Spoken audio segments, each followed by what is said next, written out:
bonne info, c'est à la bonne heure sur GTV. Bonsoir à toutes et à tous. Merci de suivre l'actualité de ce mercredi 13 mars 2025, dont voici les titres. L'Assemblée nationale vers la levée de l'immunité parlementaire de Moustapha Diop. Cité dans l'affaire Tabaskingom, le député doit faire face au magistrat instructeur du pôle judiciaire financier. La commission des lois de la décentralisation du travail et des droits humains se réunit ce mercredi pour la mise en place d'une commission ad hoc. Visite de terrain à Thiaroye-sur-Mer après les opérations de déguerpissement menées il y a quelques jours. Le directeur du cadre de vie, en compagnie des maires de Thiaroye-sur-Mer et de Guinaw Rail Sud et du préfet de Pikine, s'est rendu sur place pour un état des lieux. Leur constat dans cette édition. Communément appelé tandarma, la date est un aliment très prisé durant le mois de Ramadan. Au marché, nous parlerons des différentes qualités et origines de cet aliment presque indispensable pour les jeûneurs. Pour le plus grand bonheur des vendeurs, c'était là les titres. Le développement, c'est juste après ceci.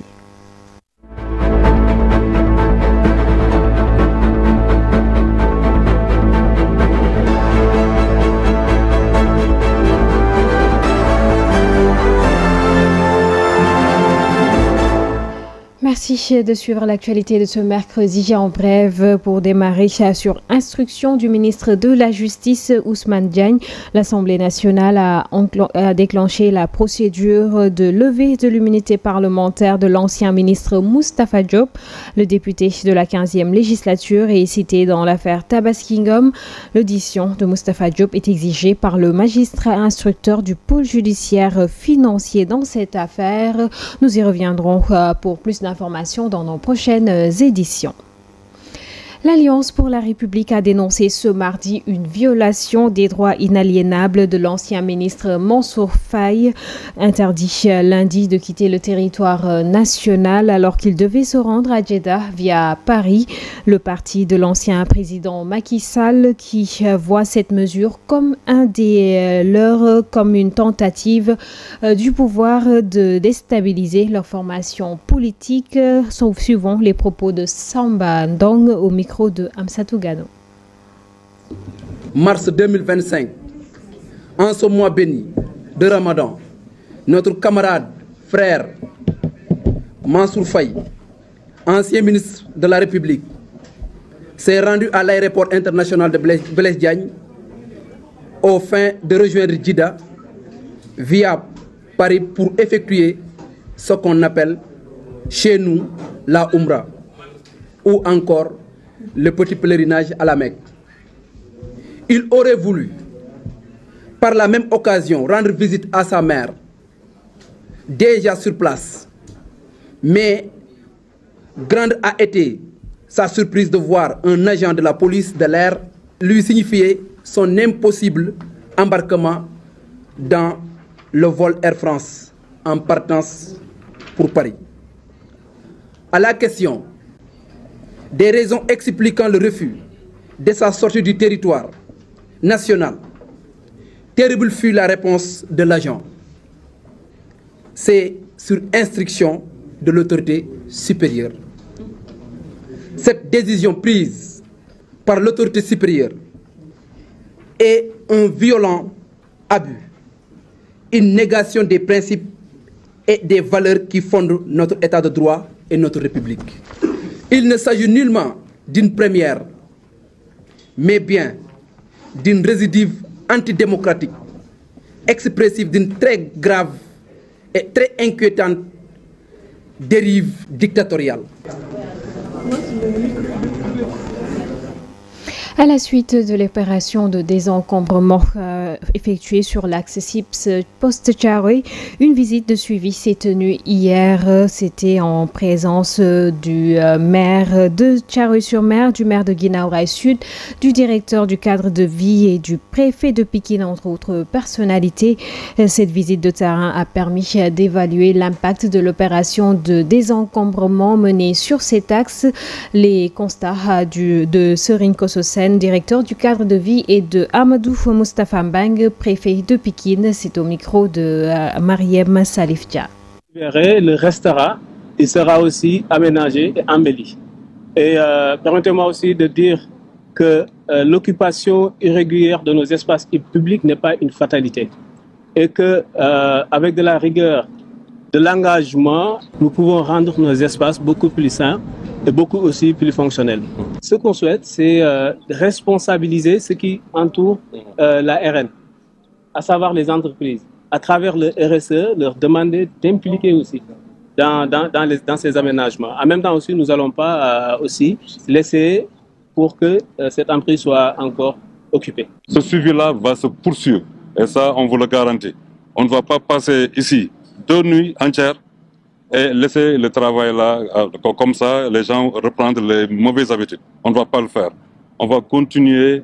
Votre souci là sera dissipé parce qu'on va avoir des stratégies de suivi en compagnie avec, bien entendu, Ageroute et la direction de cadre de vie pour maintenir intact l'axe SIPS Poste-Thiaroye qui est maintenant, en tout cas, beau à voir et le trafic est devenu quand même beaucoup plus fluide. Une opération presque identique est tentée au marché HLM. Par contre, c'est les marchands ambulants et tabliers sur place désapprouvent la méthode. Ils appellent les autorités de la mairie à beaucoup plus de clémence. Ils reconnaissent certes être dans l'illégalité, mais ils sollicitent l'accompagnement de ces derniers pour se conformer aux exigences de la municipalité. Suivons-les, ils se sont exprimés au micro de Nelanjay. Nous sommes des jeunes venus des villages pour travailler à Dakar. Les agents municipaux devraient nous laisser tranquilles au lieu de confisquer nos bagages pour nous obliger à payer afin de pouvoir récupérer nos affaires. Nous sommes des pères de famille et nous avons le droit de travailler. Cela fait 3 ans que nous sommes ici et nous ne payons pas de taxes. Cependant, lorsque les agents nous affectent quelque part et qu'ils veulent qu'on paye, nous sommes prêts à le faire. Nous sommes allés à la mairie pour solliciter des autorisations, mais ils ont refusé. Le pire, c'est que les propriétaires des cantines paient les agents pour faire déguerpir les ambulants, ce qui n'est pas normal. Nous n'avons pas d'autorisation, mais cela fait 3 ans que nous venons chaque jour dans ce marché. Et depuis ce temps, on nous chasse sans cesse. C'est décourageant. Ils doivent trouver des solutions pour régler ce problème et nous installer quelque part. Si le problème concerne uniquement les taxis, nous sommes prêts à les payer, car nous sommes des travailleurs honnêtes. Le Sénégal nous appartient à tous. Nous ne venons pas dans notre pays pour travailler ici. Le maire doit nous aider. Lors des événements, les agents municipaux persistent dans leurs opérations de déguerpissement, agissant comme bon leur semble, alors que nous dépendons de notre travail pour vivre. L'appel que nous lançons est que le maire nous trouve un autre endroit et nous pourrons travailler en toute tranquillité. Au mois de février 2025, les prix à la consommation ont augmenté de 0,6% sur un an, sur les données publiées par l'Agence nationale de la statistique et de la démographie hier. Si l'inflation reste modérée, certains secteurs affichent des hausses de prix particulièrement marquées. Suivons les détails dans ce récit signé Aïssatou Ba. L'Agence nationale de la statistique et de la démographie, l'ANDS, vient de publier l'indice harmonisé des prix à la consommation qui ont enregistré une baisse de 0,6% en février 2025. Cette dernière souligne que malgré une inflation modérée au mois de février 2025, certains secteurs enregistrent de fortes hausses de prix des biens et services de consommation. En effet, selon l'Agence nationale de la statistique, les prix boissons alcoolisées, tabac et stupéfiants s'accroissent de 10,2%, ceux de l'ameublement, équipement ménagère et entretien courant du ménage, des services de restaurants et d'hébergement ont augmenté respectivement de 2,3% et 2,0%. Par ailleurs, ajoute la même source, les évolutions des prix des services de transport et de logement, eau, électricité, gaz et autres combustibles contribuent également à cette tendance haussière. En outre, toujours bien que la hausse des prix des produits alimentaires et boissons non alcoolisées soit modérée, leur impact sur l'évolution des prix à la consommation demeurent significatifs. Les prix des biens et services de l'information et de communication ont connu une hausse de moins 6,9%. Toutefois, s'est réjoui l'agence. Ils ont amoindri l'inflation du mois de février 2025. Vous avez dû en manger il y a quelques instants. Les dattes sont largement consommées pendant la rupture du jeûne. C'est une tradition bien ancrée et répandue. Les marchés de la capitale sont présentement inondés de dattes de qualité et de provenance diverses. C'est ce que nous dit Ndelendia et Pape Tartegay dans leur reportage. Oui, les dattes sont là. Nous en avons beaucoup de provenances diverses. Il y a des dates qui nous viennent du Maroc, de l'Algérie, de la Mecque. De toute façon, nous vendons le kilogramme à 2000 francs. Peut-être il faut dire qu'avant, le kilogramme coûtait 1500. D'Algérie, les dates sont vendues à 2000 francs le kilo. Pour les autres, c'est 1500 francs le kilo. Ah, il y en a, les dates, il y en a à gogo ici. Pour ce ramadan-ci, il n'y aura pas de manque. Les dates ne vont pas manquer. Vous savez, même il y a des cartons que nous avons gardés dans nos magasins. Oui, les clients viennent chaque jour.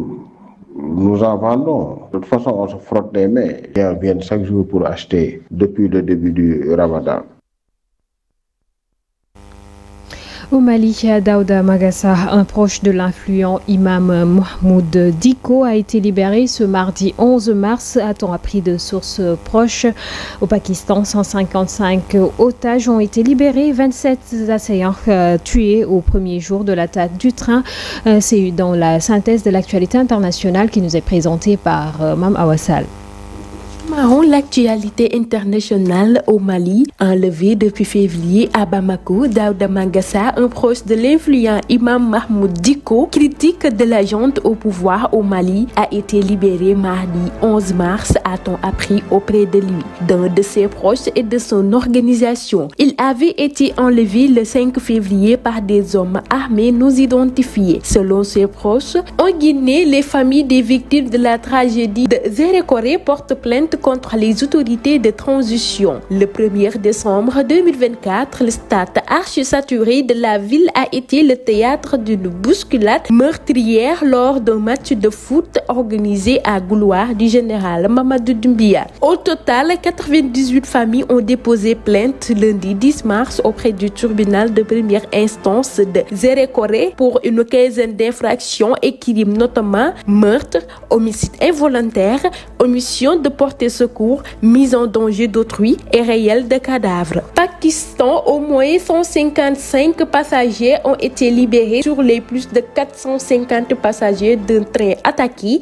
mardi 11 mars par des séparatistes baltouches au Pakistan, tandis que 27 assassins ont été tués. Rapportant ce mercredi des sources de sécurité, les troupes pakistanaises tentent depuis plus de 20 heures de reprendre le contrôle du train et de la zone où l'armée de libération ont reçu. Le directeur du service de renseignement extérieur russe s'est entretenu au téléphone avec le chef de la CIA américaine, ont rapporté mercredi 12 mars les agences de presse russes. Lors de cette conversation qui a eu lieu mardi, les deux responsables se sont mis d'accord pour des contacts réguliers entre le FVR et le CIA afin de contribuer aux garanties de la stabilité et de la sécurité internationale. Et puis sport en bref, l'Assemblée générale de la Confédération africaine de football s'est tenue ce mercredi. Patrice Motsepe remplit tranquillement pour un deuxième mandat de 4 ans à la tête de la Confédération africaine de football. Seul candidat à sa succession, le Sud-Africain a été réélu sobrement ce mercredi afin de poursuivre l'agenda de développement du football africain, a annoncé la CAF. Au comité exécutif, Samuel Eto'o fait une entrée remarquée avec une candidature rejetée au départ, étant le seul candidat en lice de l'Union des fédérations de football d'Afrique centrale. Le Camerounais a été même élu par acclamation. Le renouvellement des 6 postes africains au Conseil permanent de la FIFA a ensuite réservé des surprises et fait des déçus. L'Égyptien Hani Abourida, le Marocain Fouzi Lekcha ont aussi conservé leur siège, mais pas le Nigérian Amadou Melvin. Le Nigérien plutôt Djibrila Ima Hamidou, connu sous le nom de colonel Pelé, a créé la surprise en récoltant 35 voix sur 53 pour décrocher son siège à la FIFA. Le Mauritanien Ahmed Yahya avait également le sourire de l'heureux élu, mais pas son voisin, le Sénégalais Augustin Senghor, président de la Fédération sénégalaise de football, qui a connu une grosse désillusion avec seulement 13 voix récoltées. D'ailleurs, après son échec, maître Augustin Senghor a annoncé qu'il renonçait à son poste de premier vice-président de la CAF. C'est ce qui met un terme à cette édition. Merci de l'avoir suivi. Excellente suite de programme en compagnie de